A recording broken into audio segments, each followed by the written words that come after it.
What's up? I am Nick, coach of the Cerulean City Psyducks, and we've got a hell of a match for you this week where I face Evan, head coach of the Saffron City Sneasels. So, our battle starts off. I lead with Jeff Kaplan, my Glizcore. Mess with Jeff, prepare for death. And he leads with John Deere, his Rotom Mow. So this is something I wasn't totally expecting him to bring, but at the same time, I'm not too surprised that he brought it for the purpose that it served. So he gets me with that Will-O-Wisp on this first turn after I set up my stones, and it kind of sucks to be burned with him because, I mean, I didn't really do any attack investment. He was really just a setter and a clearer. But he did his job, he got burned, and he switched out, and then I bring in my Rotom. So now we've got a Rotom face-off, and at this point, especially since he switched out right then, instead of doing some type of attack, I was like, okay, maybe he's Scarfed. So he brings in his Latias Sansa, and at this point I'm like, I know I can take a hit, and I want to try and burn it. So he clears, and I miss with the Will-O-Wisp, so it was a unfortunate turn of events for me on that turn. So at this point I'm like, okay, I don't need him out here anymore because he is Scarfed in. So bring in, okay, here's someone who can totally block the hell out of this Latias. And I hit it with the Intimidate, which really doesn't do anything, but he switched out as well.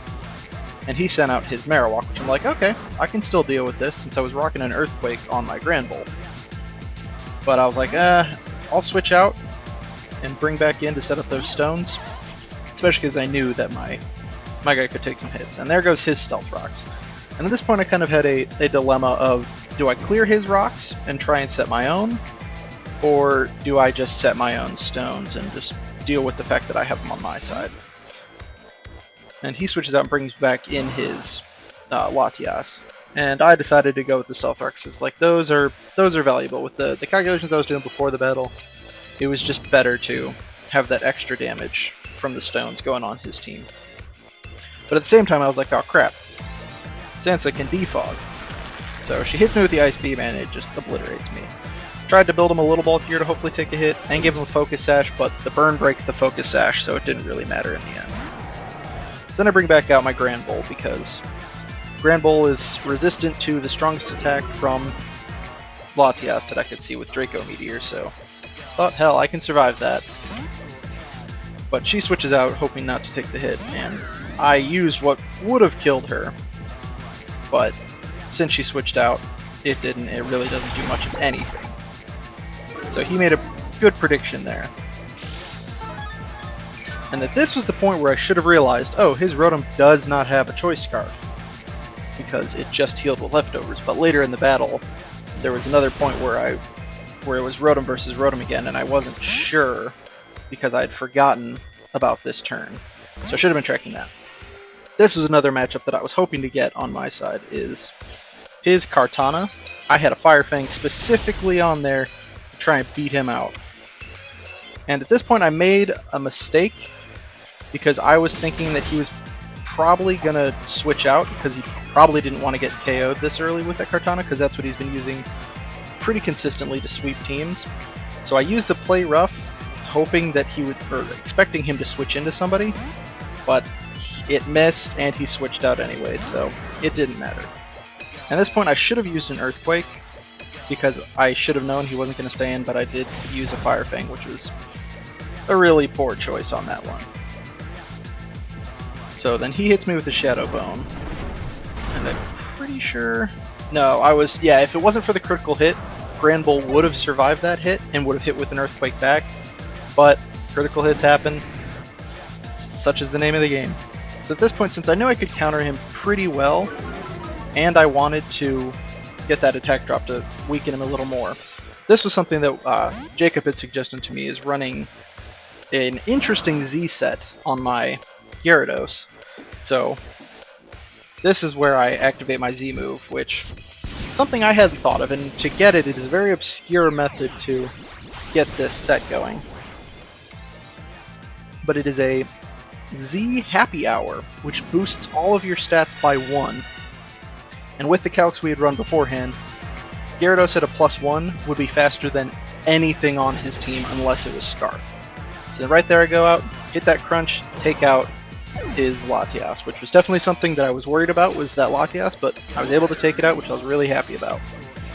And at this moment, since I forgot, like immediately, that his Rotom wasn't Scarfed, I decided to switch out, which was a big mistake on my part, because that was really the only threat that he still had, was that Rotom Mow, because that Thunderbolt or Volt Switch would have KO'd my Gyarados. But I had a Flamethrower, so I totally could have taken him out right there. So watching this battle again, that was a point where I could have swept his team fairly easily. But didn't happen. He Volt switches out, and then it's my Rotom against his Marowak, and I checked the calculation, and it should have done like just under 50% damage on that. So I was like, let's hit him with it. Get the KO, took him out. And then at this point he sends out his Greninja, and since I'm scarfed into an Overheat, I was like, I don't really feel like losing my Rotom just yet. So I decided to bring in the counter for Greninja, which was an excellent choice on my side, is a Dry Skin Toxicroak. So then you see right here, Hydro Pump comes out, Dry Skin soaks it up. So this is what my Junk Frog was built for, is he was built to counter him really hard. And that's exactly what it did, especially because I don't think his Greninja had extra sensory on it, so that definitely helped me a lot. Hit him with a Drain Punch, which was meant for Greninja, but since he switched out, it hits Mew instead. And this Mew was something I was worried about at the beginning, like before we even fought, and then it was something where, through the rest of the battle, it proves to be my biggest opponent. So right there I hit it with the Sucker Punch, and unfortunately, he hits me with the Knockoff, which doesn't do much damage, which is nice because it's, I think, quarter damage. And against this Mew, I did make some less than stellar choices, so I decided to try Sucker Punch again because I didn't realize, because I was still expecting this Mew to have a Psychic attack, so I was like, okay, this thing is going to kill me if it hits me. But then I see that it uses Roost. So at this point, I probably still should have gone for a knockoff on it, but I was still worried it had Psychic somewhere in the back. So now I bring out Duke Silver, the silky smooth Persian, since this was another interesting set that I looked into, but unfortunately hit me with the taunt, so I couldn't do what I wanted to do, which is run Parting Shot. So I was like, okay, well, I'll just attack him if I'm taunted. Hit him with the Foul Play. That's some good damage, but since he can still Roost, it's not really going to help me much. And then he knocks off my Damp Rock, which I was going to try and run some Rain with my Persian, because he can learn Rain Dance, of course. But that got knocked off, so at that point I was like, I could still set the Rain, but not really going to be worth it. And he switches out and brings in his John Deere again. At this point I'm like, okay, Persian's really not going to stay in, so you turn out of there, which Alolan Persian can get a very interesting moveset, which I really like. I'm glad I picked it up in the draft. So at this point, I'm still being really dumb, because I'm still forgetting that his Rotom does not have a Choice Scarf. I literally forget this moments later, when I'm like, oh crap, should I attack it or should I switch out? And then I Volt Switch, which really doesn't do any damage, which was dumb of me. I should have just gone for the KO. I should have just gone for, I think, a Thunderbolt. No, Thunderbolt wouldn't have KO'd him. I should have just gone for the Overheat and killed him, but I didn't. And I sent my Duke Silver back in, and he takes some heavy damage from that, especially because it crits. So he goes back, and out comes Genji. And this was one where I was like, okay, I cannot outspeed him. This was the one thing that my Persian could not outspeed on his team, was regular Greninja or Ash Greninja. But speaking of Ash Greninja, I did not want Ash Greninja to come out, so that's why I was like, okay, don't let him get that KO. So at this point I bring out my Gyarados again, hit him with that Intimidate, and he hits me with an Ice Beam, which I was like, okay, I can take an Ice Beam. Survive that. But then the unfortunate thing is, since I no longer have those +1s, I don't outspeed him. So at this point, since I still didn't want Ash Greninja coming out yet, I bring him in because I'm like, okay, he can probably take an Ice Beam, but then the Stones, and then the Ice Beam, it's just enough to get that KO, and then get him to go into Ash Greninja form. So that was unfortunate. I was really hoping I didn't have to deal with Ash Greninja, but everything still worked out in the end against Ash Greninja, because I bring back in my Ash Greninja counter, because at this point I was still worried. Oh no, I brought Duke Silver back in. I was thinking that I brought in... Oh right, that's why I brought him in. For some reason. Kind of a dumb choice, but it's what happens. So I took the KO there, which luckily he had already gone Ash Greninja, so he's not going to do it again. But it was kind of a wasted move there. I was kind of hoping to just chip him down a little bit, so... Because I was still expecting him to have extra sensory on his Greninja, so I was worried about bringing him in, but he did not have it, so he's going for the best damage he could with Ice Beam, which did some damn good damage, but I hit him with the Drain Punch and sat back a good amount of health. So what he was built for was to be able to take down that Greninja, and he was able to do it, which I was really happy about. And then he sends out his Lord Hokage again, who takes a bit of damage from the stones. And this one I was kind of worried because I know how strong that thing is, but I knew he was an attacker, so I brought out the Sucker Punch. Boom, takes him down. And then he sends out his John Deere again, and at this point, I knew that he wasn't scarfed, so I was like, oh, okay. I should be able to hit him with something. But he tried to get that burn, which did miss, which was actually pretty significant. Because I was expecting him to just try and kill me, but he wasn't able to. I hit him with the knockoff, take him out. So at this point, it's getting pretty slim pickings on both sides, so he sends out his Mew, which I believe at this point is his last Pokemon. So yep, his Mew is his final Pokemon, so I'm like, okay, I've got to try and take this thing down as quickly as possible, which doesn't really happen. But I was still, like, for a few more turns, I was still worried he might have some type of Psychic move, which took me a lot longer to realize that he didn't. So I think I try and use some attacks other than knockoff for a bit. Yeah, I hit him with the Sucker Punch because I knew, well, he's at full health, he's not going to roost again. And he hits me with the knockoff, and his knockoffs really were not doing much damage. Like 20 damage, I think, at most. So I wasn't too worried about the knockoff killing me, but I still thought he had some type of Psychic move. And he roosts again, but this time I didn't try for the Sucker Punch. I was like, okay, if I can hit this guy and poison him, things are going to be really good.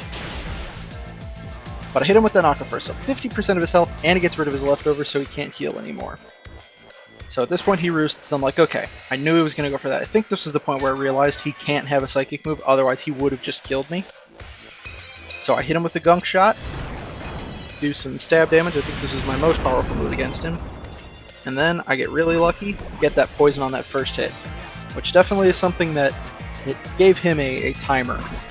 But unfortunately, since poison's damage maxes out, it wasn't able to become the huge weapon I was hoping for. I mean, it definitely stretched the battle out, but it wasn't enough. Like, since it could only do about, like, I think a third of their health total, third or a quarter, it wasn't enough to actually take him out when his health got low.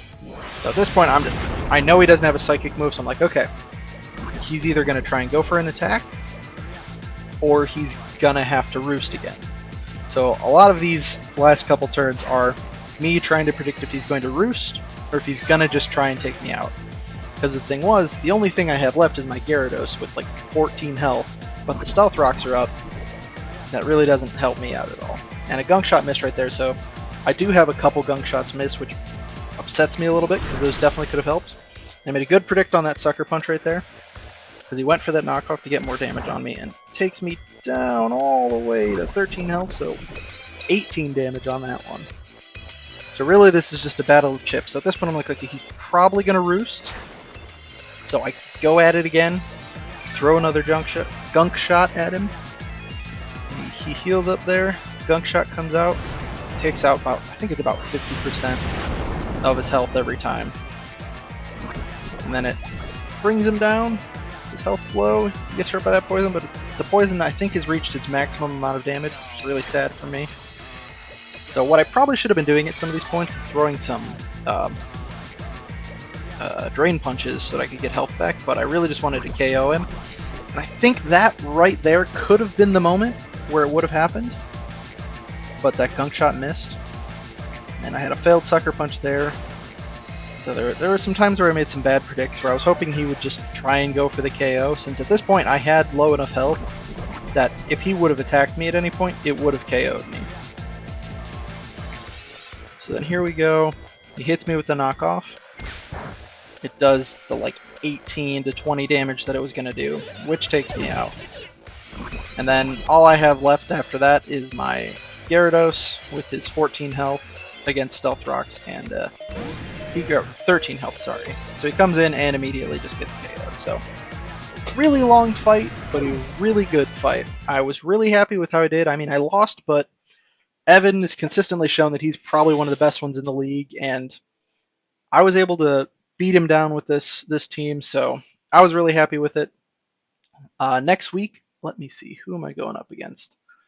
Next week, I think, is my first away game, and it is against the... if I can find it. I'm facing the Cerulean City Volcaronas. So we will see how that battle goes next week. See you then.